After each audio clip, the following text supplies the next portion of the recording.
Hello, good evening. I'm Roger Johnson. Welcome to North West Tonight, Monday evening, and this evening we are live at the Ruskin Museum at Coniston in the Lake District as Bluebird finally came home.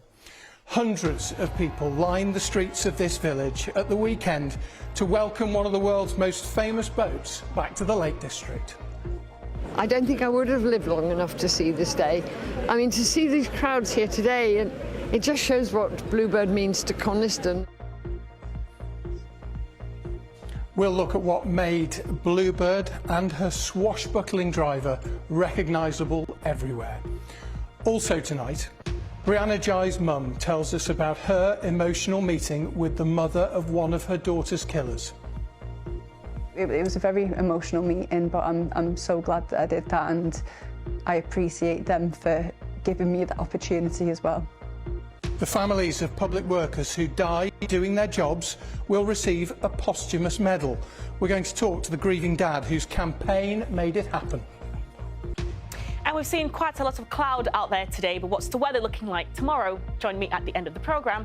I'll give you all the details.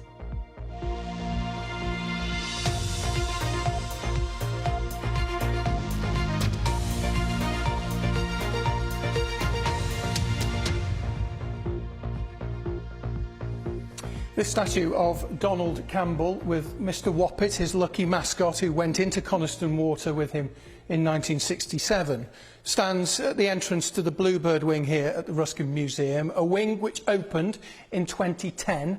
14 years later, finally, after for all these years just having an outline of Bluebird on the floor, have a look at this. Bluebird K7, back in Coniston for the first time since 2001. She'd been lying on the lake bed for a quarter of a century before that. Her sleek design, a product of the 1950s, once made her the most famous speedboat in the world. She set world records on Coniston Water here, elsewhere in the lakes and even in Australia. But the past 2 decades, while she has been restored, have seen legal disputes and acrimony. So, emotions were high when she finally came home on Saturday, as Phil Cunliffe reports. It was a joyous homecoming, eccentric and quintessentially British. Behind a shire horse and a bagpiper and in fading light, Donald Campbell's Bluebird K7 made her grand entrance. Leading the way through Coniston, Donald's daughter, Gina Campbell. Back in 2001, when she came out of the lake, I had a lot of criticism from the local people because they felt she was their baby, and I promised them faithfully she would come back. And I haven't been able to fulfil that promise until this day. I mean, to see these crowds here today, it just shows what Bluebird means to Coniston and to the whole of the Lake District area. I think as a fan of Bluebird and what it achieved in Donald Campbell, it's just good to see it back. A legend, isn't it? Never be forgotten. Coniston is Bluebird's spiritual home. It's where Donald Campbell is buried after his body and the wreckage of the boat were raised from the lake bed by diver Bill Smith in 2001. For nearly 23 years, Mr Smith and his engineering team have lovingly restored and maintained Bluebird at their northeast workshop. In 2018, the hydroplane underwent tests at a Scottish loch. But his relationship with Gina Campbell had become strained. I love him, but by God, sometimes I hate him. Well, that's a two-way street. I love him. That's a two-way street. In recent years, that rift has deepened, with Mr Smith refusing to give the boat back to the Ruskin Museum, who were granted ownership by the Campbell family. Faced with legal action, Mr Smith recently gave up his claim to Bluebird, allowing her to be collected. I've always described this as a diving job that got out of hand. That's my short version. So, yeah, it did get a bit involved in the end, yeah. Everyone's very proud of their work, and everyone wants to clap their work off the premises and be very positive, because this space you're standing in now, which is empty, will be full next week with something else. Well, there was never any chance of Bluebird breaking speed records today. It's taken 6 hours for it to get from Tyneside to here in Coniston via the back routes of Cumbria. But here it is nonetheless, minus its jet engine. Now the difficult part is to get it inside the Ruskin Museum. It was a tight squeeze, and there was even talk of having to remove the tail fin to get Bluebird inside. But in the end, there was no need. A concerned onlooker was Robbie Robinson, just 22 years old in 1967 and part of Donald Campbell's team. The end of one chapter, beginning of another. What we're doing today could probably have happened several years ago. But it's you know, it's happened, can't alter it. It's water under the bridge, so we just go forward from now. Phil Cunliffe, BBC North West Tonight, Coniston. Gina Campbell is Donald Campbell's daughter. Gina, you were there on Saturday when Bluebird came home. What was it like? Oh, you know, chills down my spine and my heart thumping in my chest. And I have to say, a few tears. I'm sure. And to see grown men cry and people's jaws drop to the floor. Look at this beautiful machine. And I've heard you speak and talk about, although there have been legal disputes and acrimony over the last 20-odd years, ultimately gratitude for the people who've put this back together. Look, what they have done is a miracle. I saw the boat run in Butte in 2018, and I never thought I would live to see my father's boat run again. What those volunteers and engineers achieved was outstanding, and it's just so sad it couldn't have just finalised in a different way. But do you know what? The workmanship is just fantastic, and she'll be ready to run again in a few years. And your dad, who died on that fateful day back in 1967, I mean, it's incredible to think he was sitting in that cockpit, and largely this is the same boat, isn't it? You know? It technically is. I mean, there are photographs that we've seen of the boat when she came out of the water. The sponsons are new and the nose cone are new, because unfortunately she broke off behind those yellow pieces there. And there's one piece of the wreckage, sadly, but she broke in I suppose 1/3 broke away. No, the restoration job and the colour and the whole feel of her is just... It's nice for you to be able to touch her again after all this time. I tell you what it is, and it's a privilege, and I just hope that anybody coming up to the lakes, or even not even coming to the lakes, but come to the lakes, come to Coniston, come and have a look at her. She's just so beautiful. They built this wonderful wing for her. Yeah. I don't think they had... It's not been complete till now, has it? No, it's been... I think one person said it's like a ring without the stone. But I don't think they realised quite how big she was. No. Well, listen, lots of people will know Bluebird, lots of people will remember the name Donald Campbell, but for those who don't, the name Bluebird was synonymous with speed, but what was it that made this boat famous around the world? And who was Gina's dad? Who was, if you don't know, Donald Campbell? Here's Judy Hobson. January the 4th, 1967. Tragedy strikes on Coniston Water.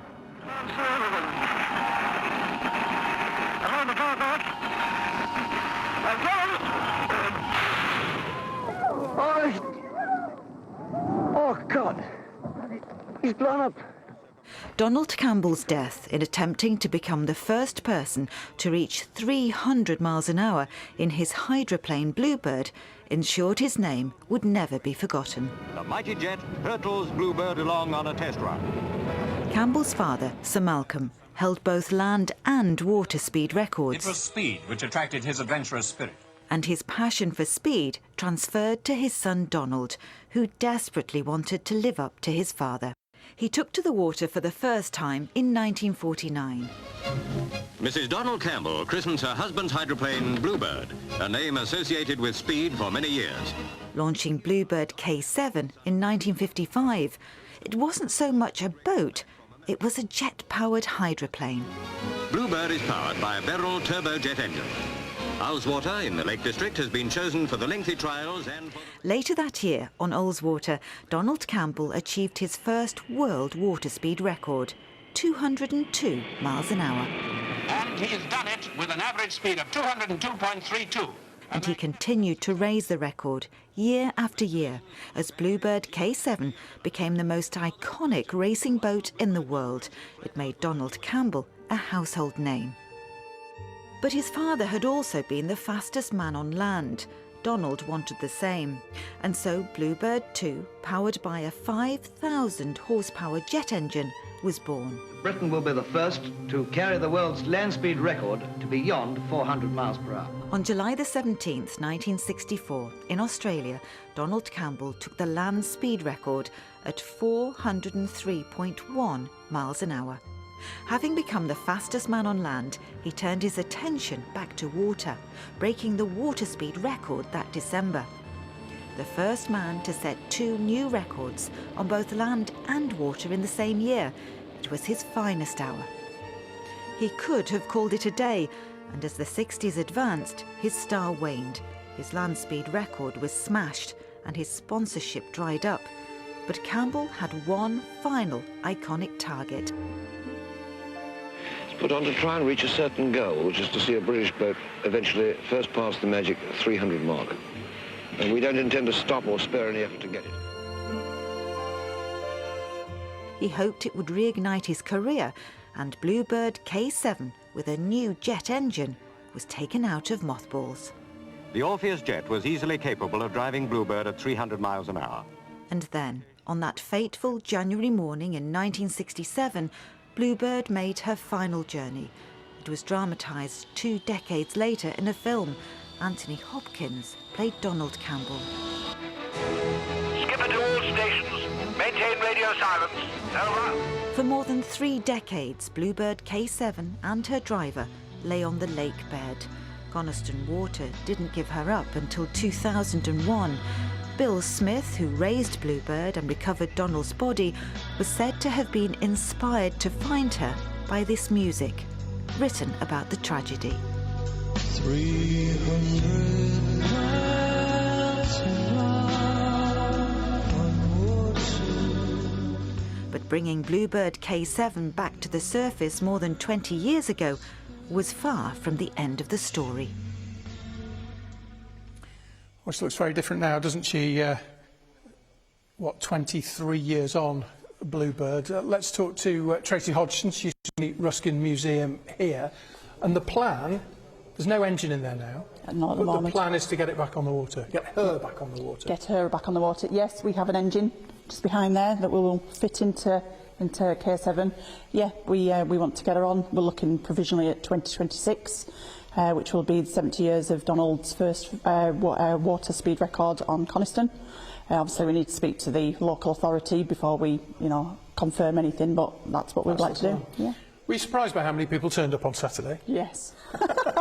Yes, I couldn't believe it. I mean, I was following her home, and it was, as we were coming nearer home, they were just lining the streets. So if you thought that was busy, when she gets back out on Coniston Water, that's going to be something else, isn't it? It's going to be amazing, yeah. Yeah, I'm sure we'll have thousands of people in Coniston once she goes on the water. How busy are you expecting it to be Tuesday next week, when, at the moment you're prepping, you're making the final preparations, you open to the public next Tuesday? We do, yeah. 10 o'clock in the morning? Yes. How big's the queue going to be? Well, this is it. I think we're going to be pretty busy. I'm sure we'll be very busy for the rest of the year. Obviously they've been waiting 23 years since she came out of the water, just to sort of see her. We've been open since 2010, so I'm sure we'll have a lot of people queuing to see her. You must be chuffed to have her back. Really, yeah. I still keep looking at her and thinking, I can't believe she's here, to be honest. But yeah, she's absolutely gorgeous, isn't she? She's amazing. Thank you, Tracy, very much indeed. Thank you for accommodating us this evening. No problem. Tracy Hodgson from the Ruskin Museum, thank you. Also, thank you to Gina Campbell, who spoke to us a little earlier, Donald Campbell's daughter. We'll talk a bit more about Bluebird at the end of the programme, but let's move on to talk about some of the other main stories across the North West today. And Brianna Jai's mum has met the mother of one of her daughter's killers. Esther Jai says that she and Emma Sutton are trying to navigate through something that no parent should ever have to go through. Of course, it was Emma's daughter, Scarlett Jenkinson, and Eddie Ratcliffe, 2 16-year-olds, who were jailed for murdering 16-year-old Brianna last year. They're both now 17. Esther Jai's been talking to Sally Nugent. I know that all of these emotions and feelings like hate, it's only going to impact me. I genuinely don't feel any of those towards Scarlett's parents, and I actually don't feel that towards Scarlett either. Esther Jai speaking about one of the teenagers who murdered her daughter. 16-year-old Brianna was stabbed to death last February. Scarlett Jenkinson and Eddie Radcliffe had watched videos of violence and torture online before killing her. Now, just over a year later, Esther has met Jenkinson's mother. Why did you want to meet her? Obviously, what they've gone through is terrible as well, and they've lost a child, and they haven't only lost a child, but they've also got to live with what's happened now for the rest of their life. Both of us are mothers who are trying to navigate something that nobody should ever have gone through, and I think for that, like, I kind of feel a bit of a connection to her as well. And how was that meeting? I think that her coming to see me shows a great deal of bravery on her part as well. Since her daughter's death, Esther Jai has been campaigning for better online safety for children and for mindfulness to be taught to young people in schools. If you were able to cooperate or work in some way with Scarlett Jenkinson's mom, how much do you think you might be able to achieve? I imagine that might be quite a powerful combination. We're working together in a very private way. There is good out there, and I think that the level of support that we've received across the UK and just the kindness that we've received from people, as well as like Scarlett's family as well, it just shows that there is that hope of like unity and for people to be better to one another as well. Esther is hoping that working with the mother of her daughter's killer might help with her campaign to make society a safer place for young people. Sally Nugent, BBC News. Well, thanks to Esther for speaking to Sally and to the team. Now, an inquest into the deaths of two women who died at the Manchester Royal Infirmary almost 5 years ago has opened in Manchester today. Both deaths were linked to an outbreak of listeria at the hospital, which was reported to have come from pre-packed sandwiches which were given to patients. Mairead Smith sent this from Manchester Coroner's Court. Yes, these deaths happened within weeks of each other in 2019. 57-year-old Beverly Sowa, who had cancer, died on the 26th of April, 2 weeks after she was admitted to Manchester Royal Infirmary. 84-year-old Enid Heap was admitted to the hospital at the end of March 2019, and she died on the 6th of May. Both deaths were linked to listeria that was believed to have come from chicken mayonnaise sandwiches that both of the women had consumed in the middle of April. And today the jury heard from the company that cooked and supplied the chicken. That was the Salford-based company North Country Quality Foods. Now, they provided that chicken to a manufacturer in Staffordshire, the Good Food chain, who made the sandwiches and delivered them to Manchester Royal Infirmary as part of a contract with Sodexo. Now, today we heard about the use-by dates, that the manufacturer of the chicken had one that said the chicken should be used within 2 days of opening. The Good Food chain had applied a 3-day use-by date, and they said that they were able to do this because of thorough testing. Both families of Beverly Sowa and Enid Heap were at court today to hear the evidence and had the opportunity to put questions to the witnesses. The inquest is due to last for 5 days. Mairead Smith, BBC North West Tonight, Manchester. A former Greater Manchester police officer who helped to coordinate the response to the Manchester Arena terror attack will not face any criminal charges. That's in response to comments he made during reviews into the attack. The Independent Office for Police Conduct found that he didn't deliberately withhold information, but he will face a disciplinary hearing. He has now retired.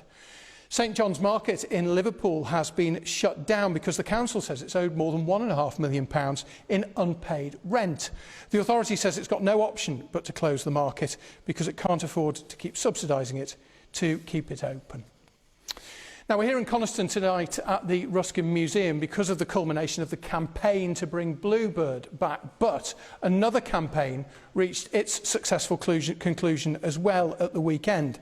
We've reported many times on the campaign for a posthumous medal to be given to the families of emergency services workers who die in the line of duty. Well, the government announced, you may have seen at the weekend, the introduction of the Elizabeth emblem. And it won't just be given to emergency services workers who die at work, it will be given to all public sector workers. And it is a direct result of the campaigning of Bryn Hughes, whose daughter, PC Nicola Hughes, was a Greater Manchester police officer who was murdered in 2012.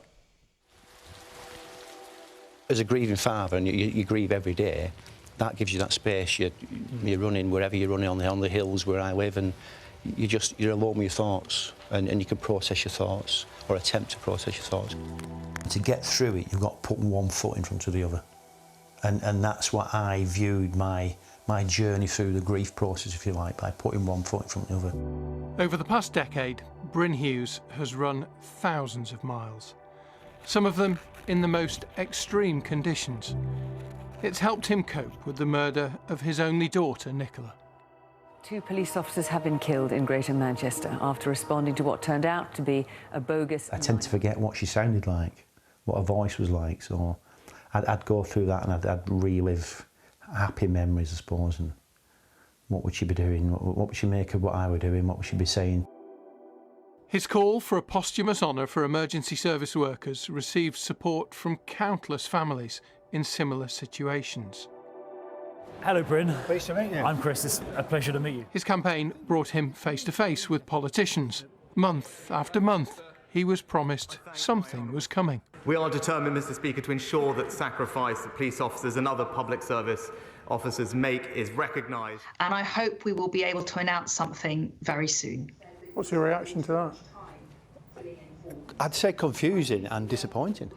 Those disappointments could have beaten Bryn, but he's proved repeatedly since Nicola's death that he will not be defeated. And now he's had the news that he's been waiting for. The Elizabeth emblem will be introduced, recognising the sacrifice made not just by emergency services staff, but by all public sector workers who lose their lives in the course of doing their jobs. I was always thinking it's going to be 12, 2 dozen people, but you're talking hundreds, if not thousands of people. And I suppose I take some pride out of that, but I also take some pride about what the rest of us have done from that, the rest of the people involved. And that would be some legacy for Nicola Hughes and Bryn Hughes. She'd be really proud. And I think she'd be embarrassed that it'd be, not in her name, but associated with her. She'd be, oh, this is for me, this is because of me. You can find more details of the Elizabeth emblem on the gov.uk website, and if you believe you or your loved one may be eligible, that's where you can find out how to apply. Families have to apply for the award, but it will be given posthumously to all public sector workers who have died in the course of doing their jobs. Bolton are making a bit of a habit in League One of late equalisers. They got another one at the weekend at Exeter. A 2-2 draw keeps them in touch with the automatic promotion places in League One. In League Two, a couple of our promotion chasing sides got really important wins. Stockport in second, won at home to Newport. That was thanks to a stoppage time winner from Paddy Madden. And Barrow boosted their playoff hopes with a 2-0 win over Colchester. Right, let's have a look and see what's coming from the celestial beings overnight tonight, shall we? What's happening with the weather forecast? Emmanuel is back in the studio. Good evening. Thank you, Roger. So pretty much like where Roger is, we've seen quite a lot of cloudy conditions out there. And in fact, if we stay in the Lake District, just under an hour from where Roger is, one of our weather watchers has sent in this beautiful picture. And as mentioned, it hasn't really been that different around the region. Take a look at this weather picture sent in from Lancashire, as ever. Thank you for your beautiful pictures. Now, we are currently under the influence of low pressure. That's why we've had the rather cloudy conditions, and we are expecting things to turn even more unsettled, actually. Tomorrow, we'll have some heavy rain and wind gusts potentially up to 35 miles per hour. So as mentioned, there's that area of low pressure. We've got some weather fronts moving through tonight, and that will bring us the unsettled conditions that we are expecting. But I think tonight it will be dry and cloudy. We could see some clear spells in places, but then overnight you can see this band of heavy rain moving in on the Isle of Man, coastal areas, temperatures down to 2 or 3 degrees Celsius. Now, that rain will make its way through the region tomorrow. We will also expecting some rather strong winds, as mentioned, potentially wind gusts up to 35 miles per hour. Temperatures reaching highs of 14 degrees Celsius, but with those strong winds, it will feel colder out there. So then back to the pressure chart, you can see this area of low pressure here. We've got this cold front moving through, and that will bring us further unsettled conditions tomorrow night. But what you will notice is we'll start to pull in that slightly milder air. And also on Wednesday, raining once again, temperatures potentially getting to highs of around 11 or 12 degrees Celsius. So staying unsettled, but for tonight, cloudy. So Roger, take care on your drive back. Back to you. Oh, thank you very much, Emmanuel. The engine housing here on Bluebird is empty. That jet engine you can see in the background is what they're going to install in here in order to get this famous old craft back out on the water. She was finally brought home at the weekend. Bluebird K7, Donald Campbell's iconic speedboat, finally back home in Coniston. From all of us, thanks for watching. Good night.